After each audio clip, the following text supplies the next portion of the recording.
இந்த காலை வேளையிலும் கூட நாம் தொடர்ந்து இயேசுவின் உயிர்த்தெழுதலை குறித்து நாம் இன்றைக்கு தொடர்ந்து நாம் பார்க்க போகிறோம்.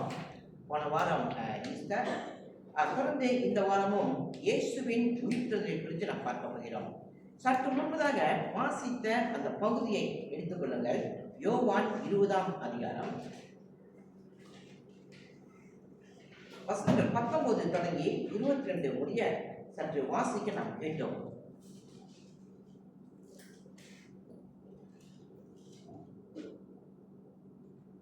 இன்றைக்கு நாம் பார்க்க போகிற பிரசங்கத்தினுடைய தலைப்பு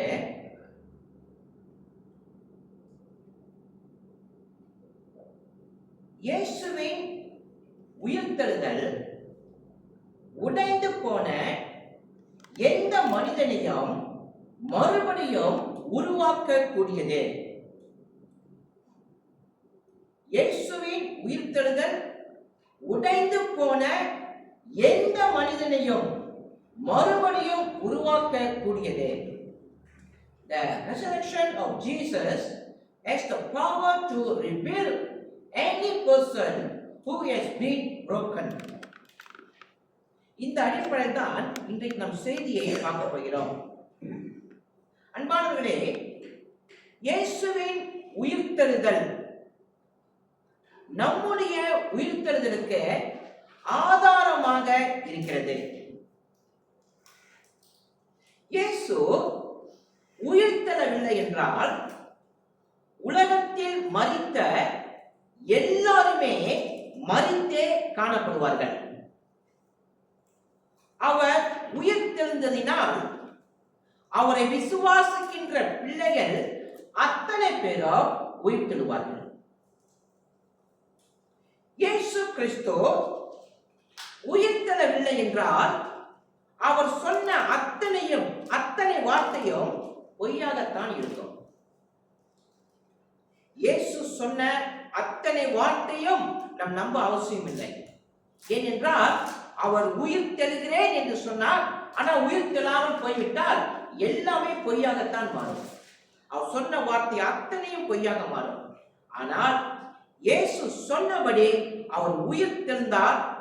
அப்படி அவர் உயிர்த்தெழுந்ததினால் அவர் சொன்ன அத்தனை வார்த்தையும் உண்மையாகவும் சத்தியமாகவும் இருக்கும். சத்தியமாகவும் அந்த வார்த்தை இருக்கிறது. இயேசுவை யார் கொலை செய்தது? இதோ இங்கே 4 படங்கள் இருக்கிறது. அந்த 4 படங்களையும் பாருங்கள். இயேசுவை யார் கொலை செய்தது? அவர் எப்படி கொலை செய்யப்பட்டார்? 1வது ஆணி, 2வது சிலுவை, 3வது சுத்தியல் ஹேமர், 4வது முள்முடி. nail, cross, hammer, crown of thorns. இந்த 4ம் இயேசுவை கொலை செய்ய முடியுமா?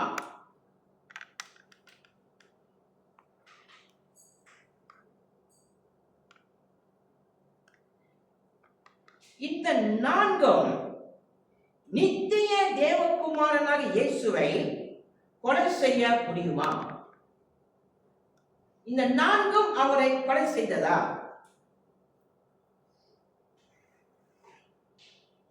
நித்திய படைத்த தேவகுமாரனை இந்த 4ம் கொலை செய்தது என்றால் இயேசு கிறிஸ்துவினுடைய வாழ்க்கை, அவருடைய சரித்திரம் அத்தனையும் ஒரு கதையாகவும் ஒரு கற்பனையாகவும் தான் முடியும். ஏனென்றால் இயேசு கிறிஸ்து ஒரு மனிதன் அல்ல, அவர் நித்திய தேவன், அவர் படைத்தவர், நித்திய தேவகுமாரன். அந்த நித்திய தேவகுமாரனை நாம் அங்கு பார்க்கிற ஆணி, சிலுவை, ஹேமர், முள்முடி, இந்த 4ம் அவரை கொலை செய்ய முடியாது. அப்படி என்றால் எப்படி இயேசு சிலுவையில் இறந்தார்? லூக்கா 23ஆம் அதிகாரம் 46ஆம் வசனம். Luke chapter 23 verse 46.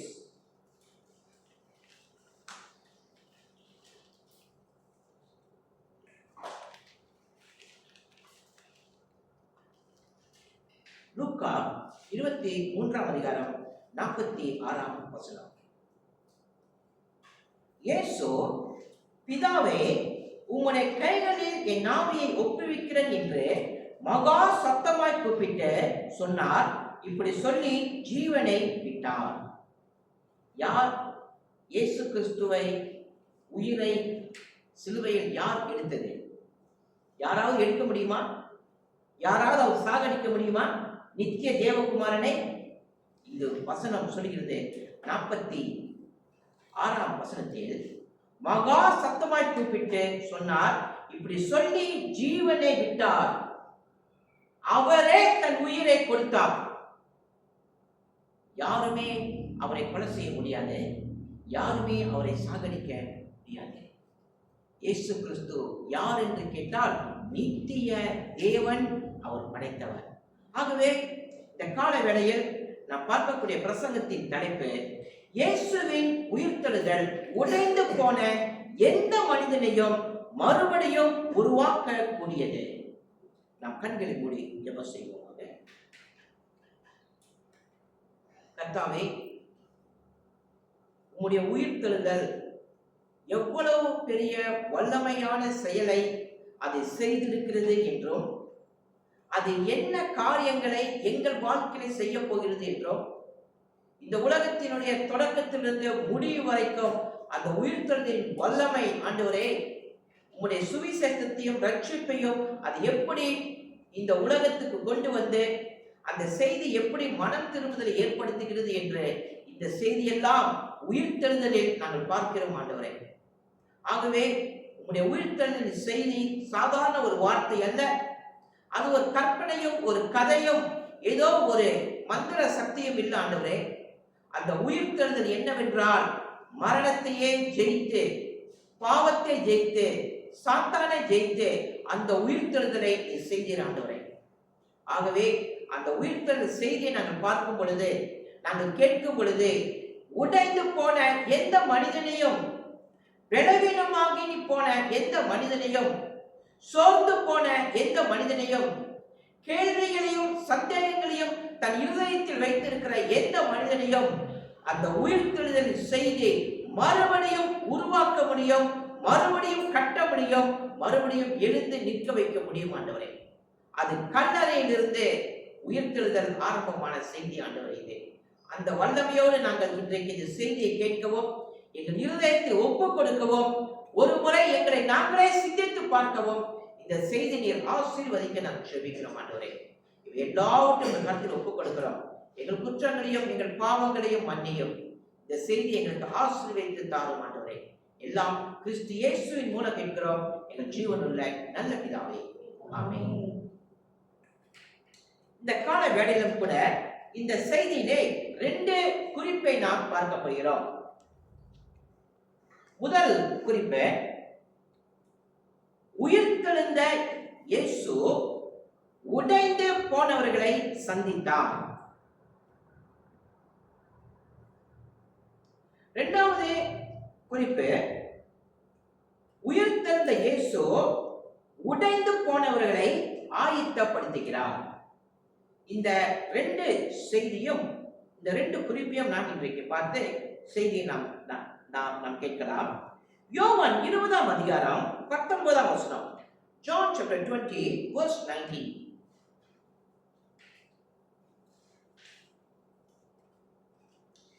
யோவான் 20ஆம் அதிகாரம் வசனம் 19. வாரத்தின் முதல் நாளாகிய அன்றைய தினம் சாயங்கால வேளையிலே சீஷர்கள் கூடியிருந்த இடத்தில் யூதர்களுக்கு பயந்ததினால் கதவுகள் பூட்டப்பட்டிருக்கையில் இயேசு வந்து நடுவே நின்று, உங்களுக்கு சமாதானம் என்றார். வாரத்தின் முதல் நாள் ஞாயிற்றுக்கிழமை, இயேசு என்றைக்கு உயிர்த்தெழுந்தாரோ அன்றைக்கு சாயங்காலத்திலே இந்த சம்பவம் நடைபெறுகிறது. உயிர்த்தெழுந்த அன்றே இந்த சம்பவம் நடக்கிறது. இயேசு கிறிஸ்து அதிகாலையிலே உயிர்த்தெழுந்தார்.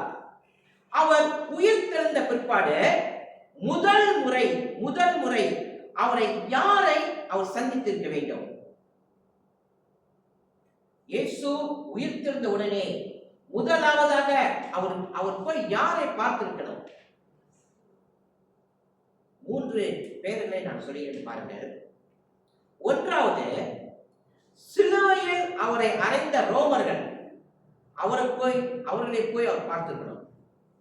அப்படி இல்லை என்றால் யூத மத தலைவர்கள், அவர்கள்தான் தூண்டி மக்களை இயேசுவை சிலுவையில் அறையும் என்று சொன்னார்கள், அவர்களை போய் இயேசு பார்த்திருக்கணும்.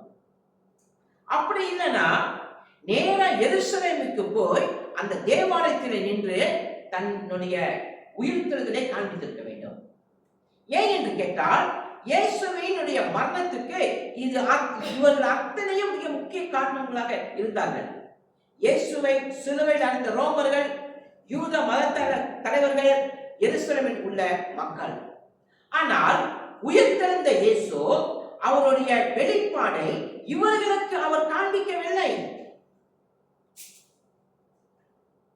அல்லது அவர் யாரை அவர்கள் யார் அவர்களை அறைந்தார்களோ, இயேசுவை யார் அறைந்தார்களோ அவர்களை சென்று போய் பார்த்து நான் உயிர்த்தெழுந்தேன் என்று சொல்லி அவர்களை நியாயம் தீர்க்க வேண்டும். அதுவும் இயேசு செய்யவில்லை. அவரோ இவர்களுக்கு முதலாவதாக போய் தன்னை காண்பிக்கவில்லை. சொல்ல போனால் இந்த மகிமையான வெளிப்பாடு அவர்களுக்கு தேவன் கொடுக்கவில்லை. யாருக்கு திரும்ப கொடுத்தார்? யோவான் 20ஆம் அதிகாரம் 19ஆம் வசனத்தை பாருங்கள். வாரத்தின் முதல் நாளாகிய அன்றைய தினம் சாயங்கால வேளையிலே சீசர்கள் கூடியிருந்த இடத்தில் யாருக்கு போய் காண்பித்தார்? சீடர்களுக்கு அவர் போய் காண்பிக்கிறார். யார் இந்த சீடர்கள்? மறுதலித்து போன பேதுருவுக்கு காண்பிக்கிறார்.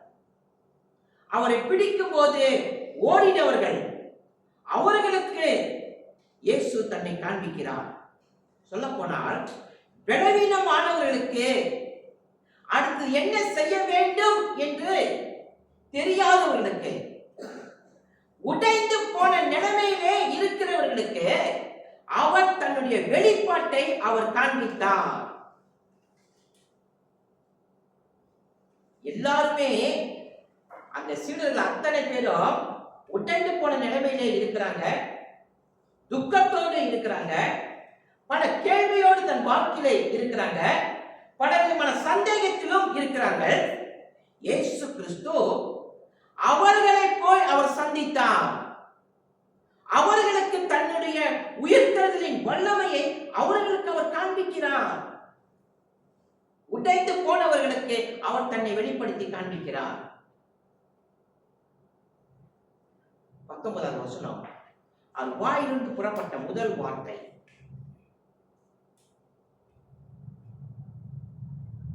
யூதர்களுக்கு பயந்ததினால் கதவுகள் பூட்டப்பட்டு இருக்கையில் இயேசு வந்து நடுவே நின்று என்ன வார்த்தை சொன்னார்? அவர்களுக்கு, உங்களுக்கு சமாதானம்.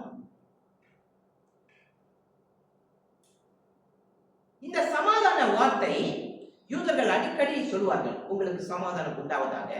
அந்த அடிப்படையில இயேசு இங்கு சொல்லவில்லை. இயேசு கிறிஸ்து சொல்லக்கூடிய இந்த சமாதானம் சிலுவையிலே சம்பாதித்த சமாதானம். இது அவருடைய பாடுகள் மூலமாக சம்பாதித்த சமாதானம். இது அவருடைய ரத்தத்தை கொடுத்து அவர் சம்பாதித்த சமாதானம். இது மரணத்தையே ஜெயித்து உயிர்த்தெழுந்து வந்தாரே அந்த சமாதானம். இது அந்த சமாதானத்தை அவர்களுக்கு சொல்லுகிறார்.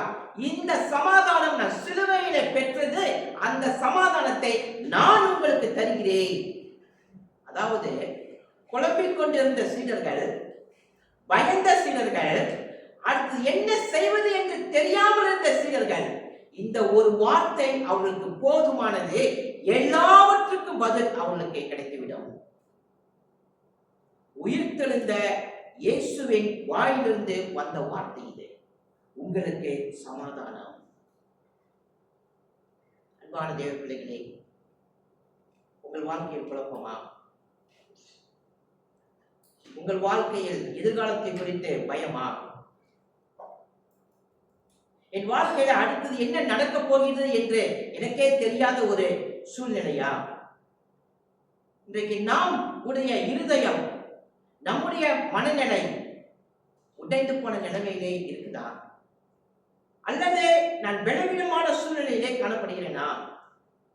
எந்த சூழ்நிலையில் இன்றைக்கு நீங்கள் இருந்தாலும் இயேசு கிறிஸ்து சிலுவையில் இருந்து மரித்து அடக்கம் பண்ணப்பட்டு உயிரோடு எழும்பி அவர் வாயிலிருந்து புறப்பட்ட முதல் வார்த்தை உங்களுக்கு சமாதானம்.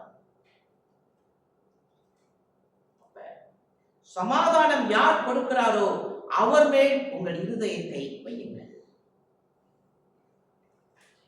இயேசுவின் 2 தன்மைகளை நாம் பார்க்க போகிறோம். அந்த 2 தன்மை என்ன? முதல் தன்மை மனித தன்மை, 2வது தன்மை தெய்வீக தன்மை.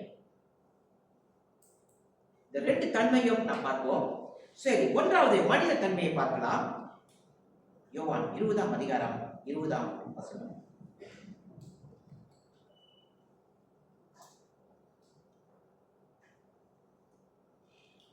அவர் இப்படி சொல்லி தம்முடைய கைகளையும் விழாவையும் அவருக்கு காண்பித்தார். சீஷர்கள் கர்த்தரை கண்டு சந்தோஷப்பட்டார்கள். இயேசு கிறிஸ்து அந்த சீடர்கள் அங்கு கூடி இருக்கும் பொழுது, பெரிய கூட்டம் அல்ல, ஒரு சிறிய கூட்டம் தான் அந்த இடத்திலே கூடி இருக்கிறார்கள். அவர் முதலாவதாக சீடரை சந்திக்கும் பொழுது அங்கு யூதாஸ் இல்லை, அங்கு தோமாவும் இல்லை. மீதி 10 சீடர்களும் அங்கே இருக்கிறார்கள். அவரோடு கூட சேர்ந்து மற்றவர்களும் அங்கு கூட இருந்திருக்கலாம். அதை குறித்து யோவான் என்று சொல்லவில்லை, ஆனால் கண்டிப்பாக இருந்திருக்கலாம். இயேசு அவரிடத்திலே போய் நின்ற பிற்பாடு அவர் 20ஆம் வசனத்திலே சொல்கிறார், தம்முடைய கைகளையும் விழாவையும் அவளுக்கு காண்பித்தார். இயேசு சிலுவையில் அவரை அறைந்தார்கள். அவருடைய கைகளிலும் கால்களிலும் அவருடைய விழாவிலும் அவர் சரீரத்தில் ஏற்பட்ட காயங்கள், அதை அவர்களுக்கு காண்பிக்கிறார். ஏன் அதை காண்பிக்கிறார்? வெள்ளிக்கிழமை அவரை சிலுவையிலே அறைந்தார்களே, அந்த இயேசுதான் இவர் என்று அவரிடத்திலே சொல்ல வருகிறார். சிலுவையில் நடந்த அந்த சம்பவம் ஒரு கதை அல்ல, ஒரு கற்பனை அல்ல. இயேசு கிறிஸ்து ஒரு ஆவியும் அல்ல. சிலுவையில் அறைந்த இயேசு மரணத்தை ஜெயித்து உங்கள் நடுவே நிற்கிறேன் இயேசு சொல்கிறார். இது எப்படி தெரியுமா இது இருக்கும்? உதாரணத்துக்கு, எங்க அப்பாவுடைய மரணத்தை நான் பார்த்தது இல்லை. சொல்லுவாங்க அவர் வந்து இறந்துட்டான்னு சொல்லிட்டு. ஓகே, உதாரணம் நான் கொடுக்கிறேன், வைத்துக் கொள்ளுங்களேன். எங்க அப்பா இருக்கிறாரு, எங்க அப்பா இறந்துட்டாரு. இறந்த பிற்பாடு அவருக்கு செய்ய வேண்டிய எல்லா விதமான சடங்காச்சாரம் செய்து அவரை அடக்கம் செய்து விட்டு வந்துட்டாங்க. முதல் நாள் எல்லாம் பேசிக்கிட்டு இருக்காங்க. அப்பா இப்படியாக இருந்தாரு, இப்படியாக அவர் வந்து நல்லது செஞ்சாரு, வேலைக்கு போனாருன்னு சொல்லி சொல்றாங்க. 2வது நாளும் அவரை குறித்து மறுபடியும் பேசுறாங்க. அப்பா என்னென்ன வேலைகள் இருந்திருந்தா என்னென்ன வேலைகள் செஞ்சிருப்பாரு, எப்படி அவர்கிட்ட பழகணும், எப்படி அவர் பேசுவாரு, அவர் குரல் எப்படி இருக்குன்னு சொல்லிட்டு 3வது நாளும் அவரை குறித்து பேசிக்கிட்டே இருக்கிறாங்க. உதைத்து 3 நாள் ஆகிவிட்டது. 3வது நாளும் அவரை குறித்து பேசிக்கிட்டு இருக்கிறாங்க. அவரு இப்படிலாம் நடப்பாரு, இப்படிலாம் பேசுவார் சொல்லிட்டு திடீர்னு வந்து நடுவில் நிற்கிறாரு. என்ன ஆகும்? நடக்க முடியாத ஒரு சம்பவம் இது, சிந்தித்து பார்க்க முடியாத ஒரு சம்பவம் இது. அப்படி வந்து நின்றால் எல்லாரும் என்ன சொல்லுவாங்க? ஒரு ஆவி வந்து நிக்குது சொல்லுவாங்க. இயேசு கிறிஸ்து வெள்ளிக்கிழமை சிலுவையிலே அவரை அறைந்தார்கள். அறைந்த அவரை அன்றைக்கு அடக்கம் செய்தார்கள். வெள்ளிக்கிழமை கல்லறையில் இருக்கிறார், சனிக்கிழமை கல்லறையில் இருக்கிறார், ஞாயிற்றுக்கிழமை கல்லறையில் இருந்து அதிகாலையிலே அவர் உயிரோடு கூட எழுப்பினார். இப்பொழுது அந்த சீடர்களுக்கு முன்னதாக அவர் அந்த அவர் சொல்லுகிறார், அவருடைய கைகளையும் விழாவையும் அவளுக்கு காண்பிக்கிறார். என்ன சொல்ல வருகிறார் என்றால், வெள்ளிக்கிழமை சிலுவையிலே அறைந்த அந்த இயேசுதான் நான், உங்களோடு 3 வருஷம் இருந்தேனே அந்த இயேசுதான் நான், இப்பொழுதோ மரணத்தையே ஜெயித்து உயிரோடு எழும்பி உங்களுக்கு முன்னால் வந்து நிற்கின்றேன். இதோ அதன் ஆதாரம். என்ன ஆதாரம் அது? இதோ ஆணிகளாலே என்னை அடித்தார்கள், அந்த ஆதாரம். சிலுவையிலே என்னை அறைந்தார்கள், அந்த ஆதாரம் அது. சுத்தியால் ஹேமரால் என்னை அடித்தார்கள், அந்த ஆதாரம் அது. முள்முடியால் என்னை சுற்றினார்கள், அந்த ஆதாரம். இயேசு கிறிஸ்து உயிரோடு எழும்பினார் என்பதை அங்கு காண்பிக்கிறார், ஆதாரத்தோடு காண்பிக்கிறார். இதுதான் அவர் மனித தன்மையை நாம் பார்க்கிறோம். மனிதனாக இயேசு அங்கு உயிர் திறந்து வந்து அவருக்கு காண்பிக்கிறார். சரி, இரண்டாவது தெய்வீக தன்மை என்ன? யோவான் 20ஆம் அதிகாரம் 20ஆம் வசனம். அவர் இப்படி சொல்லி தம்முடைய கைகளையும் விழாவையும் அவருக்கு காண்பித்தார். சீசர்கள் கர்த்தரை கண்டு சந்தோஷப்பட்டார்கள். இந்த பகுதியை யோவான் எழுதும்போது இயேசு கிறிஸ்து உயிர் திறந்து வந்தார் அல்லவா, அவரோடு ஒருவனார் அங்க நிற்கிறான். யோவான் அந்த இடத்துல நின்று கொண்டு இருக்கிறான். இப்ப யோவான் நின்று கொண்டு இருந்ததினால் இப்ப யோவான் எழுதுகிறான் 20ஆம் வசனத்தில், சீசர்கள் கர்த்தரை கண்டு சந்தோஷப்பட்டார்கள். இயேசுவை யார் என்று சொல்கிறான்? நாசரேத்து ஊர் ஒருவர் என்கிறானா, அல்லது இயேசு என்கிறானா? இயேசுவை எப்படி அழைக்கிறான்? கர்த்தர் என்று அழைக்கிறான். கர்த்தர் என்று அழைக்கும் பொழுது அவன் சொல்கிறான், அவர்கள் கர்த்தரை கண்டார்கள், தேவனை கண்டார்கள். அப்படி என்றால் சிலுவையில் அறையப்பட்டவர் கர்த்தர், சிலுவையில் பாடுபட்டவர் கர்த்தர், அடக்கம் செய்யப்பட்டவர் கர்த்தர், மரணத்தையே ஜெயித்து உயிரோடு எழுப்பி வந்தாரே அவர் யார்? அவர் கர்த்தர். யோவான் சொல்லுகிறான், அது இந்த புஸ்தகத்தை எழுதும் போது அங்கு வந்து உயிரோடு நின்றாரே அவர் மனித தன்மையில் நிற்கிறார். ஆகவே காயங்களை காண்பிக்கிறார். அவர் மனிதன் மட்டுமல்ல, அவர் கர்த்தர், அவர் ஆண்டவர். தெய்வீக தன்மையும் அங்கு காண்பிக்கிறான், மனித தன்மையும் யோவான் அங்கே காண்பிக்கிறான். சரி, காண்பித்துட்டு பிற்பாடு என்ன நடந்தது? அந்த 20ஆம் வசனத்தை பாருங்கள். சீசர்கள் கர்த்தரை கண்டு சந்தோஷப்பட்டார்கள். இயேசு கிறிஸ்து வியாழக்கிழமை ராத்திரியிலே சீடர்களோடு இருந்தார் அல்லவா? வெள்ளிக்கிழமை சிலுவையில் அவரை அறைகிறார்கள். ஆனா வியாழக்கிழமை ராத்திரியிலே இந்த தீர்க்க தரிசனமான வார்த்தை, இந்த வாக்குத்தத்தம் அவருக்கு கொடுக்கிறார். யோவான் 16ஆம் அதிகாரம் 20ஆம் வசனத்தை பாருங்கள். John chapter 16 verse 20. யோவான் 16:20. மெய்யாகவே மெய்யாகவே நான் உங்களுக்கு சொல்லுகிறேன், நீங்கள் அழுது புலம்புவீர்கள், உலகமோ சந்தோஷப்படும். நீங்கள் துக்கப்படுவீர்கள், ஆனாலும் உங்கள் துக்கம் சந்தோஷமாக மாறும். இயேசு சொன்ன தீர்க்க தரிசனமான வார்த்தை இது. அவர் சிலுவையிலே அறையும் பொழுது நீங்கள் அழுது புலம்புவீர்கள். நடந்ததா இல்லையா? அவரை விட்டு ஓடினார்கள், அவரை தெரியாது என்று சொன்னார்கள். இன்றைக்கு கூட ஞாயிற்றுக்கிழமை ஒரு அறையிலே அவர்கள் இருந்து வேதனையும் துக்கமும் அனுபவித்துக் கொண்டு இருக்கிறார்கள். ஆனால் உலகமோ சந்தோஷப்படும். உண்மைதானே? இயேசு சிலுவையிலே அறையும் பொழுது யூத மத தலைவர்கள், ரோமர்கள் சந்தோஷப்பட்டார்கள். சாத்தானும் சந்தோஷப்பட்டான். உலகம் சந்தோஷப்படுகிறது. ஆனா அவர்களோ துக்கப்படுகிறார்கள். ஆனால் முடிவு என்ன?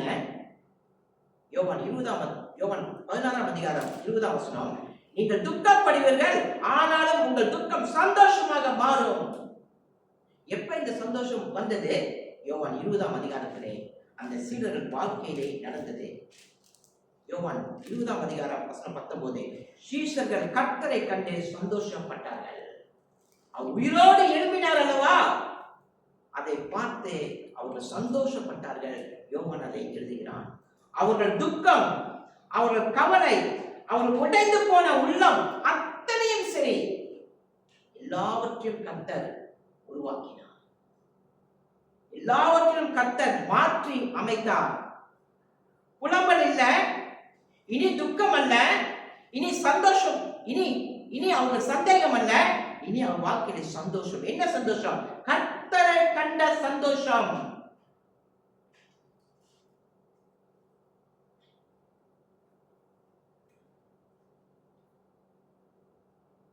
நாம் உயிர்த்தெழுவோமா? நம்முடைய வாழ்க்கையில் இந்த உயிர்த்தெழுதல் நடைபெறுமா? நம்முடைய சரீரம் உயிரோடு எழும்புமா? இந்த செய்தி நம்முடைய வாழ்க்கையிலே மிகப்பெரிய ஒரு செய்தியாக அமைகிறது. என்ன செய்தியாக அமைகிறது என்று பார்க்கும் பொழுது, இயேசு எப்படி மனித தன்மையில இருந்து மனிதனாக இருந்து அவர் சரீரத்திலே உயிரோடு எழுப்பினாரோ, இன்றைக்கு நீங்களும் நானும் மனித சரீரத்திலே இருக்கிறோம், மனிதனாக காணப்படுகிறோம். அப்ப இயேசு மனிதனாக இருந்து உயிரோடு எழும்பினால் நீங்களும் நானும் கூட ஒரு நாள் உயிரோடு கூட எழும்ப முடியும். இயேசு மனித தன்மையிலே உயிர்த்திருந்தார். நானும் மனித தன்மையிலே இருக்கிறேன். நானும் மரணத்தை சந்திப்பேன், ஆனால் உயிரோடு எழும்புவேன். எப்படி? அவர் வெறும் மனிதன் மட்டுமல்ல, அவர் கர்த்தர். அந்த கர்த்தர் என்னை உயிரோடு கூட எழுப்புவார். சரி, இந்த இயேசு கிறிஸ்து யாரை போய் சந்தித்தார் என்று பார்க்கும் பொழுது, உடைந்து போனவர்களை போய் சந்தித்தார். உயிர்த்தெழுதல் அவர்களுக்கு போய் அவர் தன்னை காண்பித்தார். அந்த உடைந்து போன மக்களை இயேசு கிறிஸ்து மறுபடியும் உருவாக்குகிறார், மறுபடியும் கட்டுகிறார், மறுபடியும் பலப்படுத்துகிறார். இரண்டாவதாக குறிப்பு, உயிர்த்தெழுந்த இயேசு உடைந்து போனவர்களை ஆயத்தப்படுத்துகிறார். The reason Jesus prepared those who are broken. மூன்று அடிப்படையிலே இந்த சத்தியத்தை நாம் பார்க்க போகிறோம்.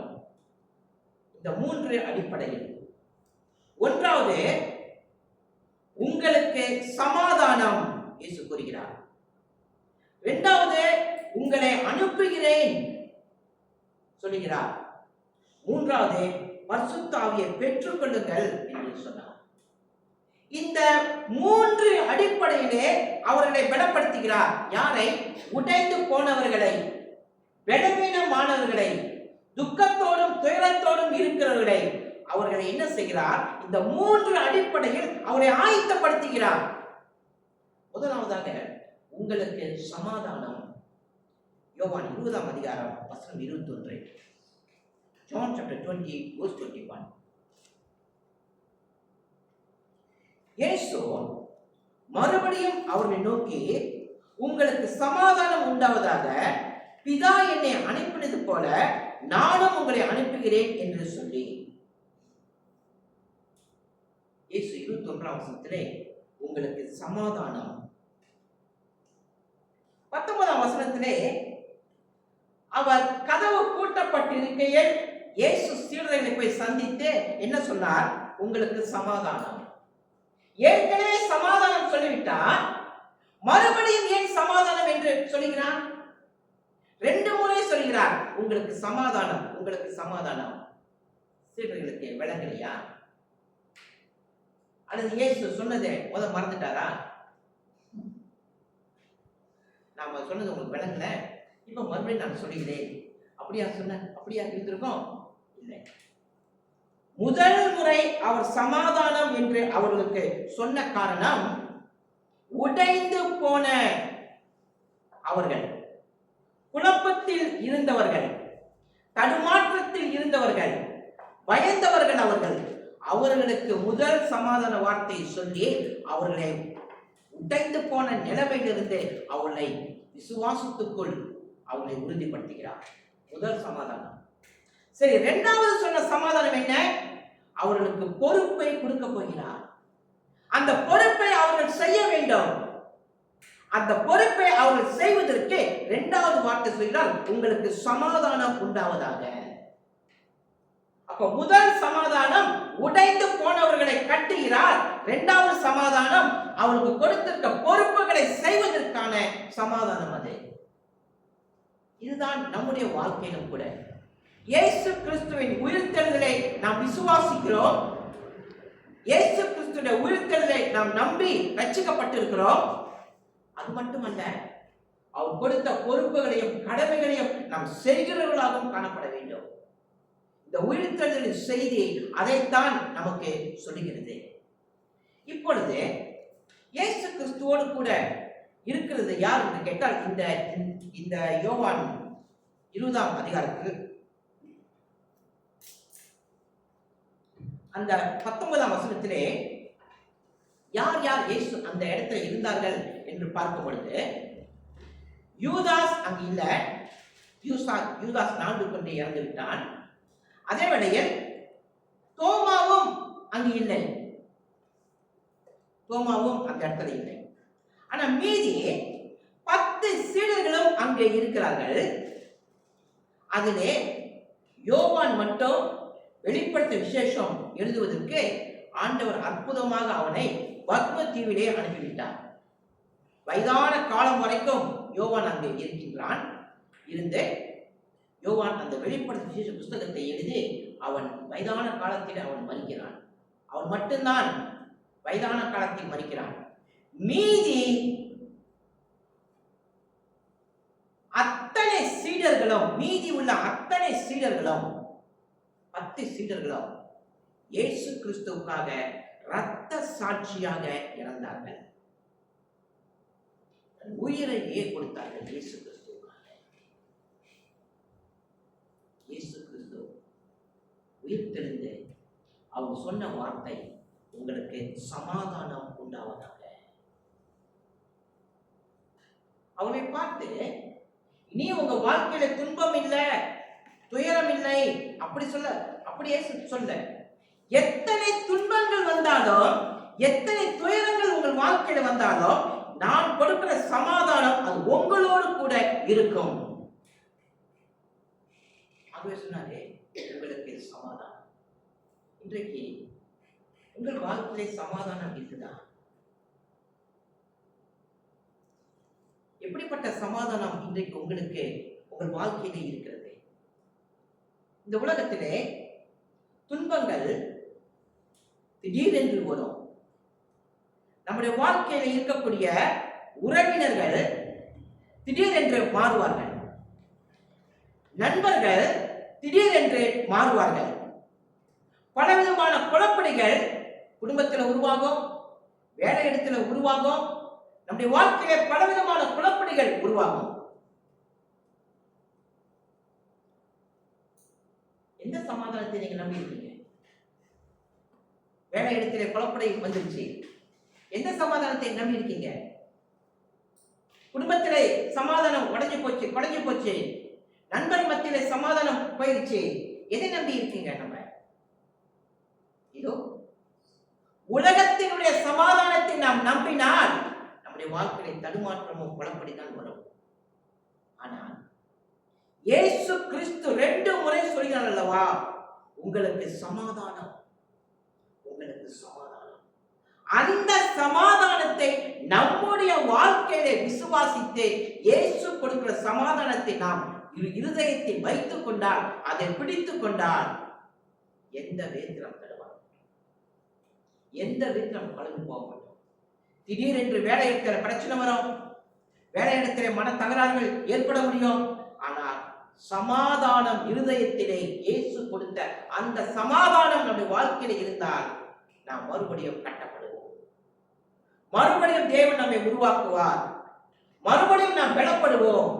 மறுபடியும் நம் பொறுப்புகளையும் கடமைகளையும் நாம் செய்வோம். ஆகவே உலகத்தினுடைய சமாதானத்தை நம்பாதீங்க. உலகத்தின் சமாதானத்தை தேடி போவாதீங்க. அது உங்களை நிலைத்து நிற்காத சமாதானம். இவர் சொல்றார் அல்லவா, இயேசு கிறிஸ்து நாம் கொடுக்கிற சமாதானம் நிலைத்திருக்கும். இயேசு உயிர் தெழுந்த பிற்பாடு சீடர்கள் சொன்ன சமாதான வார்த்தை அது நித்திய சமாதான வார்த்தை. அது ஏன் நித்திய சமாதான வார்த்தை? அது மரணத்தையே ஜெயித்து உயிரோடு வந்த அந்த சமாதான வார்த்தை இது. ஆகவே எப்படி அந்த சீடர்களை இயேசு கிறிஸ்து உயிர் தெழுந்த பிற்பாடு அவர்களை உடைந்து போனவர்களை ஆயத்தப்படுத்துகிறார் என்றால் முதல் அடிப்படை அவனுக்கு பார்த்து சொல்றார், உங்களுக்கு சமாதானம். இரண்டாவதாக 21ஆம் வசனத்திலே அவர் சொல்கிற வார்த்தையை பாருங்கள். யோவான் 20ஆம் அதிகாரம் 21. இயேசு மறுபடியும் அவரை நோக்கி, உங்களுக்கு சமாதானம் உண்டாவதாக. பிதா என்னை அனுப்பினது போல நானும் உங்களை அனுப்புகிறேன் என்று சொல்லி, இரண்டாவதாக எப்படி அவரை ஆயத்தப்படுத்துகிறார் என்றால், உங்களை அனுப்புகிறேன் அவர் சொல்றார். இயேசு அனுப்பப்பட்டார். தன்னுடைய சித்தத்தை செய்வதற்காக அவர் அனுப்பப்படவில்லை. பிதாவின் சித்தத்தை செய்வதற்கு இயேசு அனுப்பப்பட்டார். இப்ப அதே போல இயேசு சீடரை பார்த்து சொல்கிறார், பிதா என்னை அனுப்பியது போல நானும் உங்களை அனுப்புகிறேன். அப்படி என்றால் உங்கள் சித்தத்தை செய்யும்படியாக நான் உங்களை அனுப்பவில்லை, என் சித்தத்தை செய்யும்படியாக உங்களை அனுப்புகிறேன். சீடர்கள் அனுப்பப்படுகிறது தங்கள் சித்தத்தை செய்வதற்கல்ல, அவருடைய சித்தத்தை செய்வதற்கே அவர்கள் அனுப்பப்படுகிறார்கள். அது மட்டுமல்ல, இயேசு சொல்றாரு, பிதா என்னை அனுப்பியது போல. அப்படின்னா பிதா இயேசுவை அனுப்பும் பொழுது சாதாரணமாக அனுப்பவில்லை, அவருக்குரிய வல்லமையை கொடுக்கிறார், அவருக்குரிய பலனை கொடுக்கிறார். அந்த வல்லமையோடு இயேசு கிறிஸ்து அனுப்பப்பட்டார். அதே வல்லமை இயேசுவுக்கு உண்டு.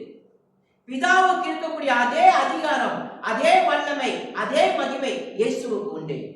இயேசு சொல்றாரு, எப்படி பிதா என்னை அனுப்பினாரோ அதே வல்லமையோடு நான் உங்களை அனுப்புகிறேன். இயேசு கிறிஸ்து சீடர்களை அனுப்பும் பொழுது கை விட்டு விடுவாரா? இடையிலே சீடர்கள் கைவிடப்படுவார்களா? சீடர்கள் இயேசு கிறிஸ்து அவனை அனுப்பி பிற்பாடு எப்படின்னா போங்கன்னு விட்டுருவாரா? பிதா இயேசுவை கைவிட்டாரா? உயிர்த்தெழ வைத்து விட்டார், உயிரோடு எழுப்பி விட்டார். அதே போலதான் சீடர்களை இயேசு அனுப்பும் பொழுது, நான் உங்களை விட்டு விலகுவதும் இல்லை, உங்களை கைவிடுவதும் இல்லை. எப்படி பிதா என்னை கைவிடாமல் உயிரோடு கூட எழுப்பினாரோ அதே போல உங்களை நான் கடைசி வரைக்கும் கைவிட மாட்டேன்.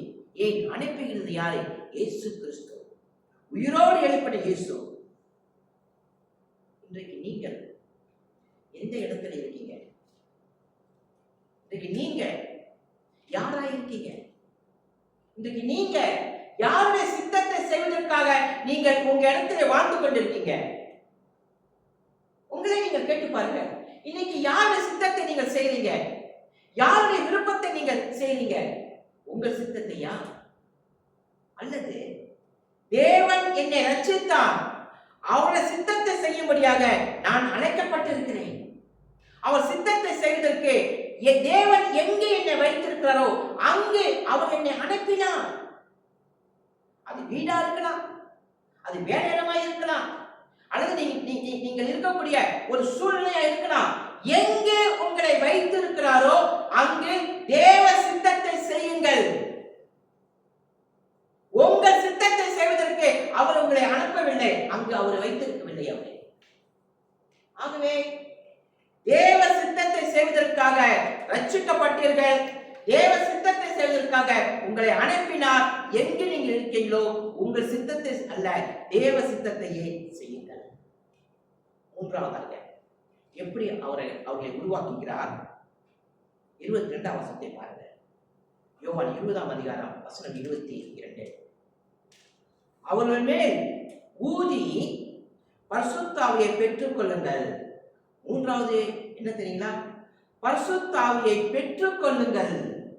எப்படி பரிசுத்த பெற்றுக் கொள்ளுங்கள் என்று சொல்கிறார்? ஊதி.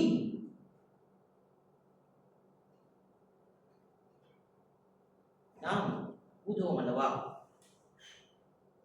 அந்த ஊதி அல்ல இது. அப்படிப்பட்ட ஊதி இயேசு கிறிஸ்து இந்த இடத்திலே சொல்லவில்லை.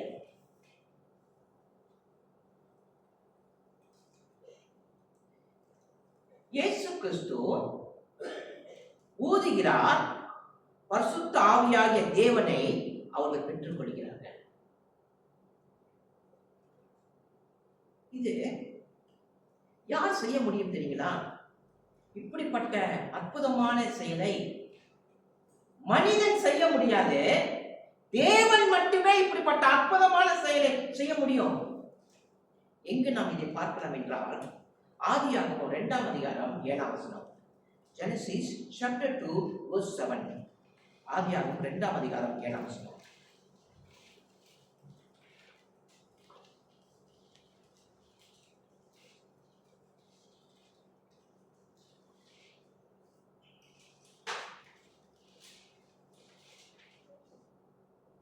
ஆதியாகமம் 2ஆம் அதிகாரம் 7ஆம் வசனம்.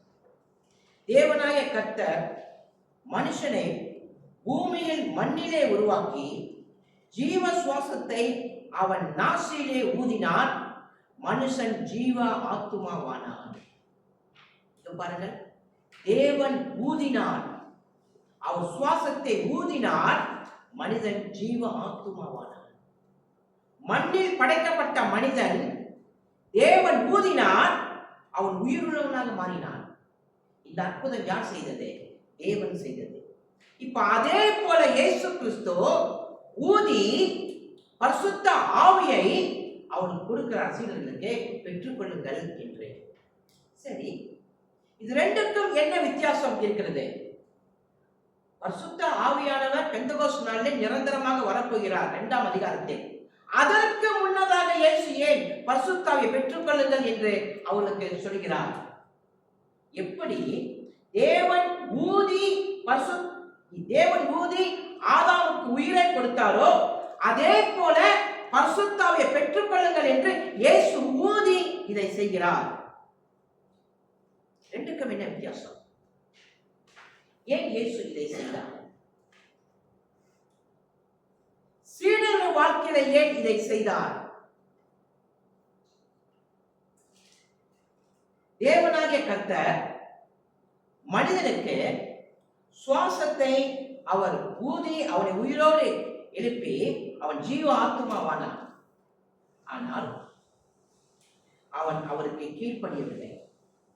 கீழ்ப்படியாமல் பாவம் செய்து அவன் மட்டுமல்ல, அவனுடைய சந்ததி, அவனுடைய குடும்பம், இந்த உலகமே பாவத்துக்குள் மனிதன் உருவாக்கிவிட்டான். இப்பொழுது அந்த விழுந்து போன அந்த உலகத்தை, பாவத்தில் விழுந்து போன அந்த மனிதனை மறுபடியும் மீட்க வேண்டும், மறுபடியும் அவனை கட்ட வேண்டும், மறுபடியும் சரியான பாதைக்கு அவனை கொண்டு வர வேண்டும். அதுக்கு வழிதான் இயேசு இப்ப பரிசுத்த ஆவியை அவளுக்கு கொடுத்து, பரிசுத்த ஆவியை அவளுக்கு ஊதி, விழுந்து போன இந்த மனித குலத்தை, பாவத்தில் விழுந்து போன இந்த மனித குலத்தை சீடர்களே நீங்கள் அறிவித்து, நற்செய்தியை அறிவித்து அவர்களை மறுபடியும் தேவனிடத்திலே கொண்டு வாருங்கள்.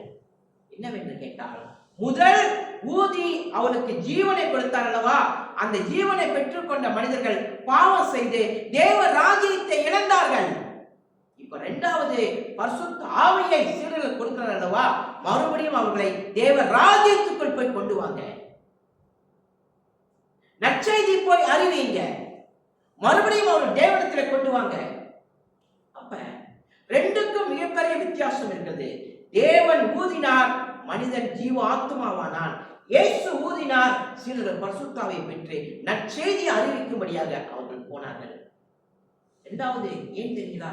பரிசுத்த ஆவியை ஊதினார் அவர்களுடைய பொறுப்புகளை, அவருடைய கடமைகளை அவர்கள் செய்வதற்கு. ஆகவே இந்த ஊழியத்தை சீடர்கள் தன் சொந்த பலத்தினாலே செய்ய முடியாது. இயேசுவுக்கு தெரியும் அது பரிசுத்த ஆவியின் பலத்தினால் மட்டுமே செய்ய முடியும். அன்பானவர்களே, இந்த கால வேளையிலே உங்கள் சொந்த பலத்தினாலே கிறிஸ்தவ வாழ்க்கை வாழ நினைத்தீர்களா? எத்தனை முறை தோல்வி அடைந்திருக்கிறீர்கள்? வேதத்தை மறந்த கிறிஸ்தவ வாழ்க்கை, சபையை மறந்த கிறிஸ்தவ வாழ்க்கை, ஜெபத்தை மறந்த கிறிஸ்தவ வாழ்க்கை, அப்படி வாழ நினைத்தீர்கள் என்றால் வாழ்க்கையில தோல்வியை தான் சந்திப்பீர்கள். கிறிஸ்துவ விசுவாச வாழ்க்கை என்பது, கிறிஸ்துவ விசுவாச ஊழியம் என்பது, கிறிஸ்துவ விசுவாச ராஜ்யம் என்பது சொந்த பலத்தினாலே அது செய்ய முடியாது. அநேகர் ஏன் சபையை விட்டு போனார்கள்? ஏன் ஊழியத்தை விட்டு போனார்கள்? ஏன் கர்த்தரை விட்டு போனார்கள் தெரியுங்களா? தன் சொந்த பலத்தினாலே வாழ நினைத்தார்கள். இயேசு கிறிஸ்து சீடர்களுக்கு ஊதி பரிசுத்தாவை பெற்றுக் கொள்ளுங்கள் என்று சொன்னால் இயேசுவுக்கு தெரியும் இந்த கனமான ஊழியத்தை சொந்த பலத்தினாலே செய்ய முடியாது, அது தேவனுடைய பலத்தினால் தான் செய்ய முடியும். ஆகவே நம் ரட்சிப்ப வாழ்க்கை, நம் ரட்சிப்பின் வாழ்க்கை நம்முடைய சொந்த பலத்தினாலே செய்ய முடியாது. அப்படி செய்ய நினைத்தீர்கள் என்றால் நீங்கள் தோல்வியை தான் சந்திப்பீர்கள். ஆகவே தேவனுடைய பலன் என்ன பலன்? சாதாரண பலன் அல்ல, உயிர்த்தெழுந்த பலன் உங்களுக்கு கொடுத்திருக்கிறார். கல்லறையிலிருந்து ஜெயித்த பலனை உங்களுக்கு கொடுத்திருக்கிறார். அந்த பலத்தோடு கிறிஸ்துவ வாழ்க்கையை வாழ நீங்கள் நடங்கள். அவருடைய பலத்தினாலே வாழ, அவருடைய பலத்திலே தங்கி இருங்கள். உயிர்த்தெழுந்த இயேசு உங்கள் மீட்பர் அவர். உயிர்த்தெழுந்த இயேசு உங்கள் ரட்சகர் அவர். அவர் மேல் விசுவாசத்தை வையுங்கள். உயிர்த்தெழுந்த வல்லமை உங்களுக்கு அவர் கொடுத்திருக்கிறார். அந்த தேவனை விசுவாசிங்கள். உயிர்த்தெழுந்த அன்றைக்கே இயேசு இவ்வளவையும் சீடர்களுக்கு சொன்னார். அன்றைக்கே இவ்வளவையும் சொன்னார். அன்பானவர்களே, இயேசு கிறிஸ்துவை இதோ அந்த ஆணி கொலை செய்யவில்லை, அந்த சிலுவை மரம் அவரை கொலை செய்யவில்லை, அந்த ஹேமர் சுத்திகள் அவரை கொலை செய்யவில்லை, முன்னுடி கொலை செய்யவில்லை. ஏனென்றால் இது இந்த 4 அடிப்படையில இயேசுவை கொலை செய்திருந்தால் இயேசு கிறிஸ்து நித்திய தேவனாய் இருக்க முடியாது. அப்படி என்றால் சிலுவையிலே தன் உயிரை அவரே கொடுத்தார், அவரே மரித்தார். இதோ உயிர்த்தெழுந்த இயேசு கிறிஸ்து. இந்த நேரத்தில் கூட இந்த சத்தியத்திலிருந்து நமக்கு என்ன பாடம் இருக்கிறது? நம்முடைய விசுவாச வாழ்க்கைக்கு என்ன பாடம் இருக்கிறது? நாம் என்ன இதிலிருந்து நாம் கற்றுக்கொள்ள முடியும்? 2 காரியத்தை சொல்கிறேன்.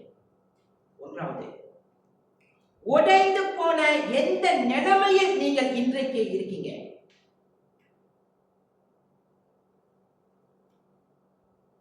சூழ்நிலைகள் உங்களை உடைச்சதா?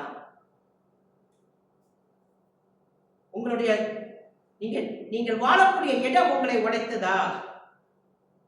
அல்லது உங்களுடைய வாழ்க்கை உடைந்து போன நிலைமையில இருக்குதா? பலவீனமா இருக்குதா? சோர்ந்து போய் இருக்குதா? பலவீனமாக சோர்ந்து போன கிறிஸ்துவ வாழ்க்கை வாழ்ந்து கொண்டிருக்கீங்களா? ஒன்று, இயேசு கிறிஸ்து உயிரோடு எழும்பியது உங்களை மறுபடியும் உருவாக்குவதற்காக, வல்லமையாக மாற்றுவதற்காகத்தான் அந்த உயிர்த்தெழுதலே நடந்தது. ஆகவே இயேசுவின் உயிர்த்தெழுதல் உங்கள் வாழ்க்கையை மறுபடியும் அது கட்ட முடியும், மறுபடியும் உருவாக்க முடியும். 2வதான காரியம், இந்த உலகம் உங்களை உடைக்கும். இந்த உலகம் உங்களை சோர்வடைய செய்யும். இந்த உலகம் உங்களை பலவீனப்படுத்தும். இந்த உலகம் உங்களை பலவீனமாகவும் ஒன்றுமில்லாமலும் உடைந்த நிலைமையிலும் இந்த உலகம் உங்களை உருவாக்கும். பாவம் இதைத்தான் செய்யும். ஏனென்றால் இந்த உலகத்தில் நாம் வாழ்ந்து கொண்டு இருக்கிறோம். உலகத்தில் வாழ்ந்து கொண்டு இருக்கும் போது இந்த உலக வாழ்க்கை இது எல்லாமே நம்மளை ஒட்டைக்கும். பல அடிப்படையில் நாம் உடைந்திருக்கலாம், பல அடிப்படையில் நாம் பலவீனமாக இருக்கலாம், பல அடிப்படையில் சோர்வுகள் நமக்கு வரலாம். ஆனால் இயேசு கிறிஸ்து மரணத்திலிருந்து உயிரோடு எழும்பியது நம்மை உருவாக்குவதற்கு, நம்மை பலப்படுத்துவதற்கு, நம்மை மறுபடியும் எழும்பி கட்டுவதற்கு. இயேசுவின் உயிர்த்தெழுதல் உங்களை மறுபடியும் உருவாக்கும். இதோ சீடர்கள் இப்படிப்பட்ட நிலைமையில இருந்தார்கள், உடைந்து போன நிலைமையில இருந்தார்கள், புலம்பின நிலைமையிலே இருந்தார்கள், துக்கத்தோடும் துயரத்தோடும் சோர்ந்து போயிருந்தார்கள். ஆனா உயிர்த்தெழுந்த இயேசு எருசலேம் தேவாலயத்துக்கு போகல, ரோமர்களை போய் பார்க்கல, யூத மதத்தலைவர்களை போய் பார்க்கல, அந்த குழம்பப்பட்டு இருந்தாங்களே, உடைந்து போய் இருந்தாங்களே, அவங்கள போய் பார்த்தார். உயிர்த்தெழுந்த இயேசு அவர்களை போய் பார்த்தார். இதுதான் நம்முடைய வாழ்க்கையிலே நம்பிக்கையாக இருக்க வேண்டும். அதுவே இந்த காலை வேலையிலும் கூட உயிர்த்தெழுந்த இயேசு கிறிஸ்து உங்களோடு கூட இருக்கிறார். ஏன் இருக்கிறார்? உங்களை உருவாக்குவதற்கு, உங்களை பலப்படுத்துவதற்கு. செய்தி கர்த்தர் ஆசீர்வதித்து கொள்வார். அவங்களை எழுந்து நிற்போம். கண்கள் மூடி ஜெபம் செய்வோமாக. அந்த ஜெபம்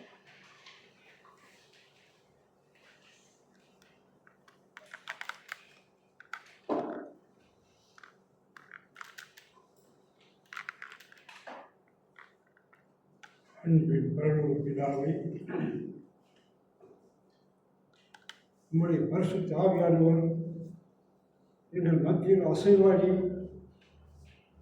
அப்பா, உம்முடைய வார்த்தை உங்களுடைய குமாரன் இயேசு கிறிஸ்து மூலமாக சொன்ன வார்த்தையை எங்களுக்கு நினைவு ஊட்டுகிறேன்.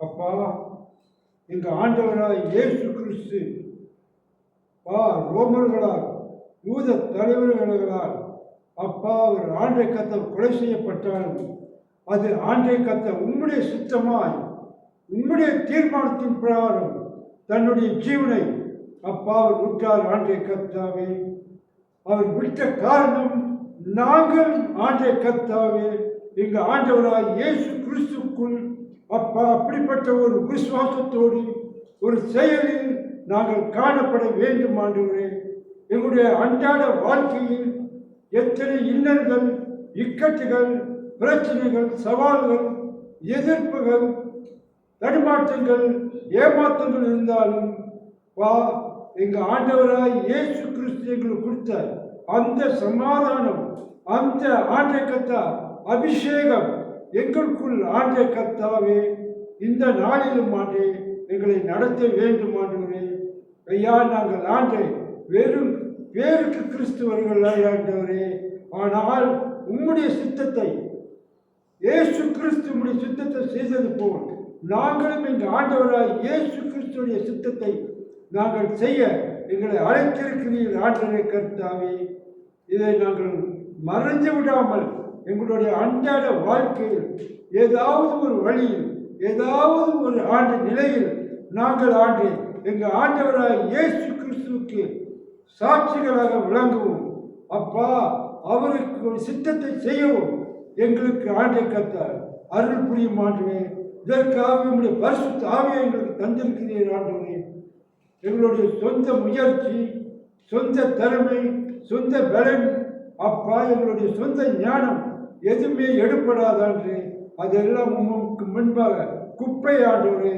எங்களுடைய பலன் எங்கள் ஆண்டவராய் இயேசு கிறிஸ்து எங்களுக்கு பரிசுத்த ஆவி மூலமாக தந்தது தான் ஐயா.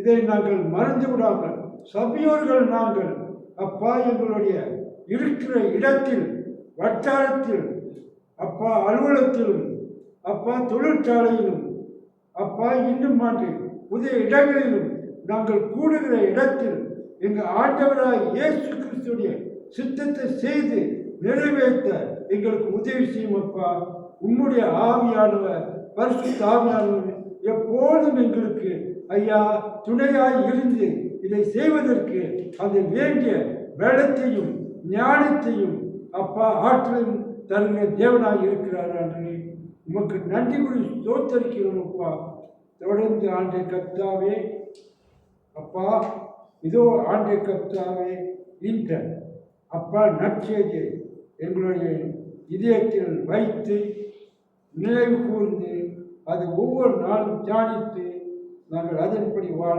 எங்களுக்கு உதவி செய்யும் அப்பா. எங்கள் ஆண்டவராய் இயேசு கிறிஸ்துவின் நாமத்தில் ஜெபிக்கிறேன் தகப்பனே. ஆமென். ஆமென். யாரும் எழுந்திருந்த